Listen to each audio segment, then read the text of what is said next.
Hey, sweet people, how's it going? It's time for a quick creative coffee break to get inspiration on brand building, storytelling, and outstanding design. My name is Marc T, and this is the Sweetspot Podcast Creative Coffee Break. And if you're a brand owner, creative, or artist who wants to build a brand for yourself, you come to the right place. Today, I want to talk to you about creating your own formats that make content creation and storytelling fun and easy. So grab a cup of coffee and let's go. Freshly brewed inspiration, delicious news, and hot tips to wake up your brand building. This is the Creative Coffee Break with Marc T.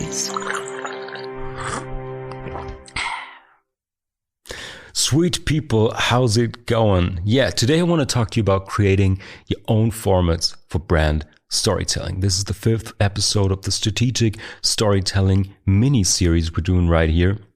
And I want to talk about your own formats. In the past, we talked about finding your core brand story, the return on invest of your brand storytelling strategy, and how to define your audiences in a way that is going to inspire you to tell better stories. So today I really want to focus on how you can share your brand story with the world in a way that's fun and easy. Because the problem is, whenever I talk to new clients or other brand owners, they always share the same problem. They started a social media channel, a newsletter, a blog, or a podcast, and at one point they get stuck. They go under the pressure of posting on a regular basis. They run out of topics, run out of things to say.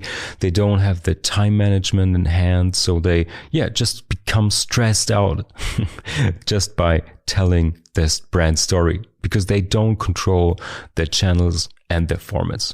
So the first important lesson I want to share with you is don't feed the machine.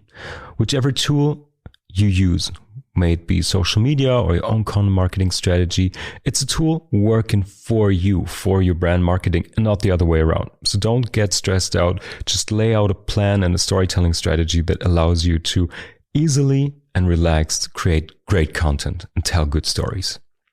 So today we really want to focus on how to find the right format for your brand. And we're going to ask the big questions like where, when, and how do you tell stories? So the basis of all these decisions is you need to know which channels your audiences are using. Are they mostly on social media, on a business platform like LinkedIn? Are they more in short-term video content like on TikTok or Instagram Reels? And you start there. So this really narrows down what channels you might use to tell your story. And secondly, which is also super important, you got to use your own strengths and interests. What can you do? What can your team do really easy? Are you good at writing? Maybe writing blog articles or running a little newsletter or online magazine is the right thing for you. Are you good at creating short form videos? Are you more on the performance side, like you like to dance and do funny little things? Maybe you should start a TikTok strategy. Or are you good in deep dive content, doing interviews? You like to narrate things like I do? Well, then maybe you should check out a podcast format for yourself. Or if you're simply good with graphics, images, very visually driven as a brand, as a marketing in-house team, maybe Pinterest or Instagram are also the right formats or channels for you. So do you need to post something new every time you release something? That's a big question that comes all the time in content and storytelling strategy workshops I give. And the question is, it should be new, but only to your customers, to your clients. You, of course, are going to use recurring templates and just fill them with your content. You're going to have a whole editorial plan laid out. So you create once, like every 3 months, every 6 months, maybe once a year if you can plan that far ahead and create that much good content in one session, let's say. And then the real question is, what kind of stories do you tell? Are they innovative? Are they fun to watch? Are they packed with information and really useful? Because what I see all the time are uninspired and repetitive channels. Let's use Instagram, for example, as something we all got in mind. We see these profiles and they're packed with posts, and sometimes a row of posts become one big picture, and you see the quotes and all of that stuff you see over and over and over again on every other channel, and every industry has their little go-to strategies. Oh, we're going to use this format and this, and just fill it with their content. And this is very uninspired, I think, and also very repetitive. It's not like a one-fits-all blueprint on which kind of content is going to work for you and your brand. So if you think about the classics, like, say, quotes. Okay, sharing quotes is really nothing new, but how can you make this a format on your own? What do you really want to say that people can see written down, that they can like, that they can comment on, that they can even save, which is going to be highly rewarded by the algorithm? So if you share thoughts, important thoughts or inspirations on your products for your audiences, on your industry, or just statements that are worth thinking about, that could be something that you put into a quote. And then also maybe don't use the, let's say, Canva template or something that you see all the time. Create something of your own. Maybe you see the person who gives the quote. Maybe you can find a little funny way to paint faces on your product and they speak the quotes. I don't know what it is, but think of something, just another way to present the quotes, or another very attention grabbing and unique way to do this. If you have something written down, you don't necessarily have to do it with your computer. You can also handwrite it. If you have someone in your team that has either beautiful or in any way remarkable handwriting, use that. Use a big bold Copic marker, write the statement that you want to post on the wall, and maybe at the end of the day you have a whole wall filled with quotes and inspirations. Could be a cool thing. Just sharing some thoughts here.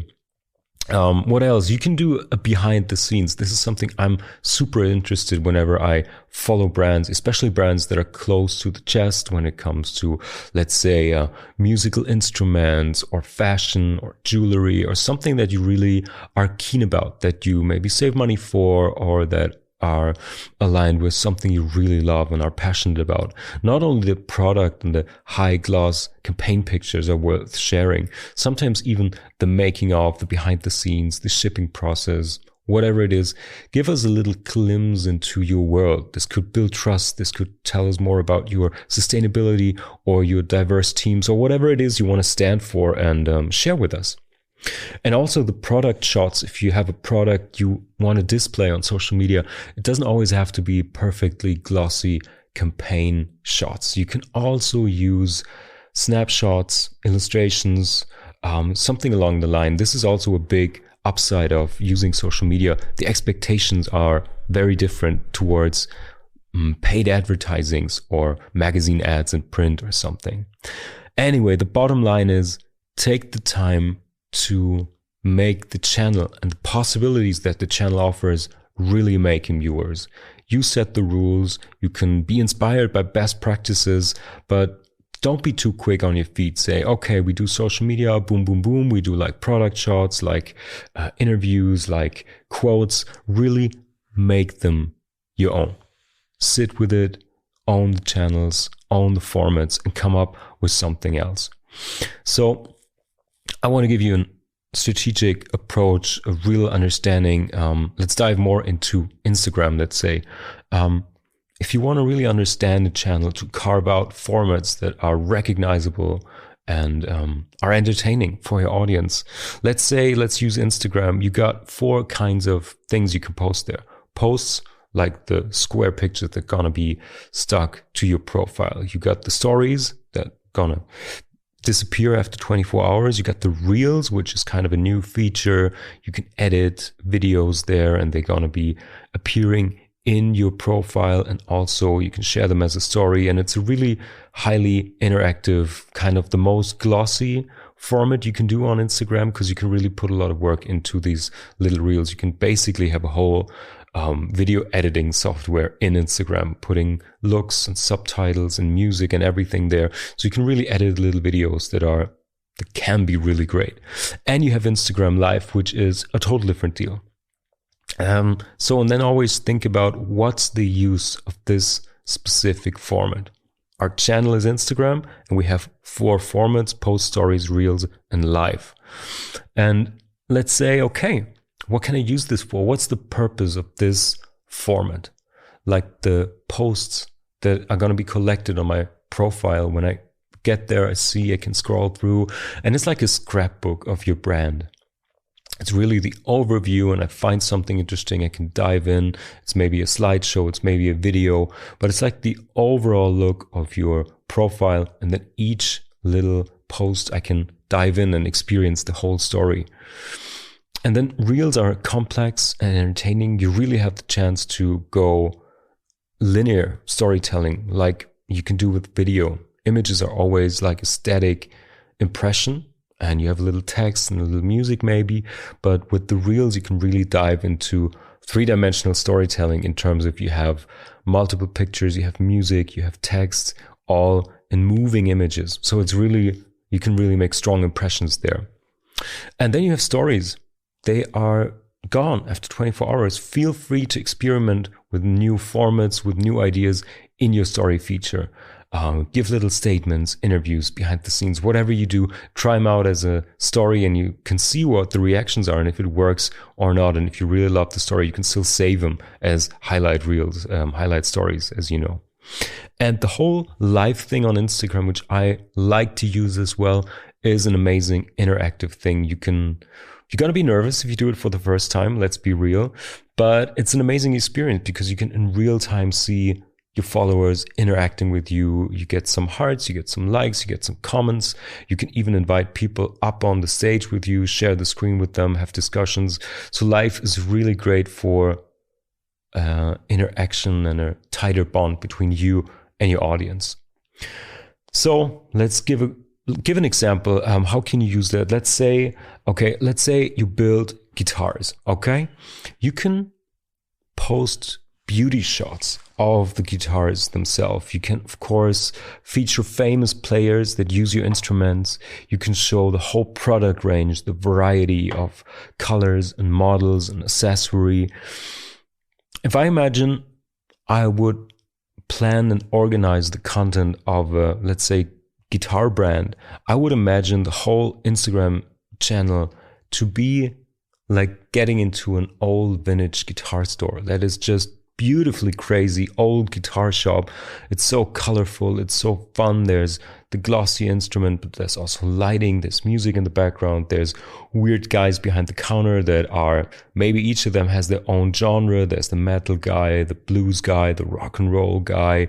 You see other musicians there, you have little chats, you get tips on amps and cables and pedal boards, and just experience your channel like maybe a room, maybe like your shop, like an extension of your brand experience itself. And I believe it's going to spark a lot of inspiration on what you can do with, developing your own formats. Is there like the tryout room for amps and guitars? Is there like the little pedal board station where you can listen how the sound of the instrument changes when you add certain effects to it, and so on and so forth? I don't want to get carried away. You know what I mean.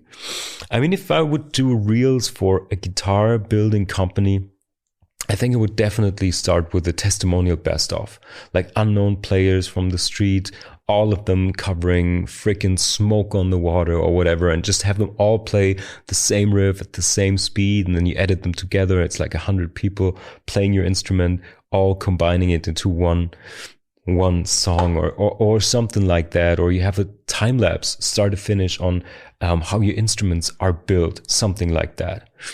And if you want to do Instagram Live, it's pretty much on the nose, right? Play that thing in your Instagram Live.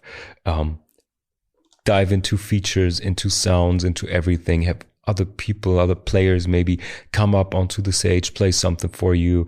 You can have special guests like famous guitar players featuring your live sessions. There are a lot of guitar brands that do a great job already, but if there's someone out there looking for great storytelling strategy, I'm up for it. So sweet people, I really got carried away with this example and diving into channels and formats, but I hope you get it. I hope you appreciate it, because I always again and again and again talk to people that struggle and they started their content marketing strategy and they are just stuck. They're just overwhelmed. They feel like they have to feed the machine. Forget about all this. Own the thing. Realize what the potential of your channel is really, and then develop formats like the little, like in the guitar shop. That's a good mental image. You have the sales counter, you have the accessory, the effect board station, you can have the tryout amps, you have the behind the security glass vintage models, you can talk to the guys that sell the stuff. All these various experiences, you can really model them into certain formats on your, whatever your media outlet is. So that's my understanding of what the channel and the format can provide for you in terms of brand entertainment, entertaining content. And I hope you're going to be inspired from many more formats. If you want to learn more about brand storytelling or how to create outstanding storytelling strategies, check out my website, sweetspot-studio.com. And I'm happy to host a workshop, do a little coaching for you. And that's it for today, sweet people. I hope you have a great rest of the week. I'll hear you next week in another podcast episode. Stay tuned. Listen to all the episodes wherever you get your podcasts on sweetspot-studio.com. And I hear you on the sweet side. This podcast is produced by Sweetspot Studio. New episodes each week, wherever you listen to your podcasts. If you enjoyed the show, leave a rating and subscribe to never miss an episode. Find out more at sweetspot-studio.com.